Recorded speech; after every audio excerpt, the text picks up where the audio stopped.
mayor raised the line of credit. He perceived that as financial distress by us. It was submitted because we had it in the past with city administration.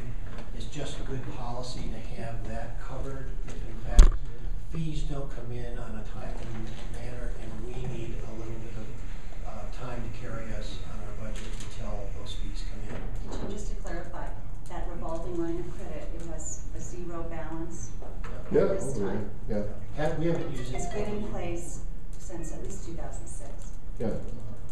But it's a zero balance. This Right. isn't a new. Yeah, and I don't mean to interrupt, but you know, going through the fee exercise in the future is something that we absolutely have to do. Okay. But I want to tell you that the nature of our business is such, much like a private business, we need a way to smooth out the peaks and valleys in our revenues. And if we don't have that, then coming up with a fee system that makes sense is going to be very, very difficult. You know, Brian, I don't know, weeks ago said, well, gee, why don't we just come up with a flat percentage based on our history and what we need? And it's a brilliant idea. And it's very easy. It's not complicated, except that it doesn't account for the peaks and the valleys. What happens when you're in a valley, right? And so forth. And so that's going to be a fun one for us to all wrestle with in the coming months. So sorry about that. So what concerned me is that people, primarily the mayor, at least initially, connected some dots and drew conclusions without any information at all. And that really created this atmosphere of urban renewal broken. And we need to deal with it. At the same time, the university village bonds came out in the paper. We've been dealing with it for a number of months. It's kind of a normal thing that in a downturn of these kinds of bonds that there may be a need to renegotiate and to come up with a different payment schedule. And so it wasn't of any particular concern of ours, but we underestimated how this would be viewed. Default means big trouble for the public. And that's what they heard. And legitimately they reacted. And so the timing of that, anything that we conclude would be perceived by the council or the mayor as being a real problem, even though we feel we're managing it well, we simply need to get them educated. Well, didn't we at our last, before that article came out, we had discussed bringing the mayor up to speed before the article? Well, the staff had sent out right.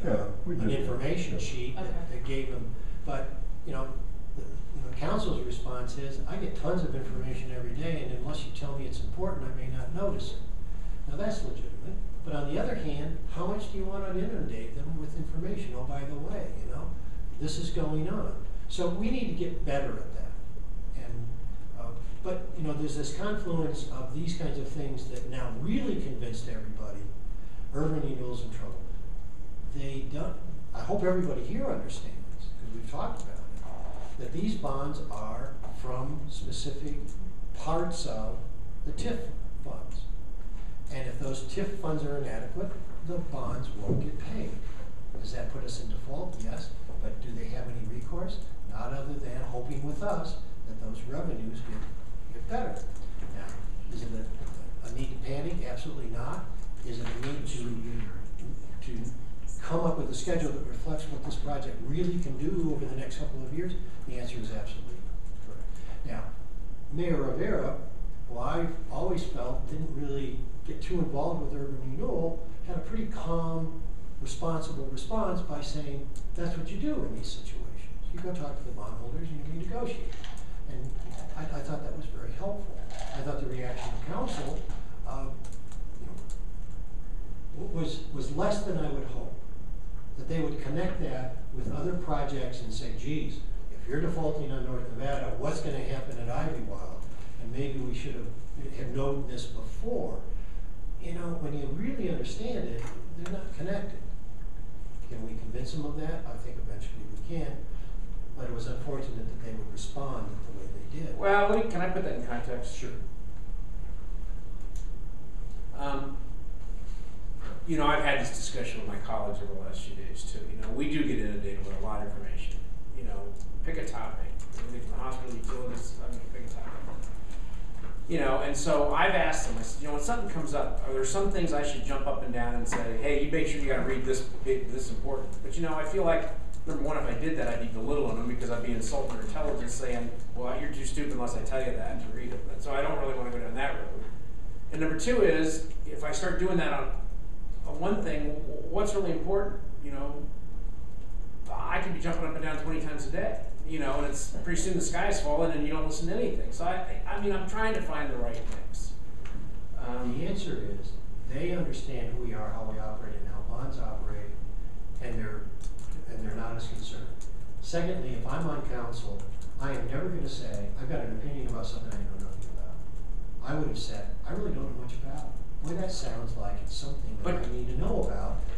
Well, I'm gonna go get some information, and when I do, I'll let you know what I think. But having talked, and I know Daniel's nervous, but having talked to several of the media columnists over the last week or so, here's how the question got posed to council members, because it's how it got posed to me.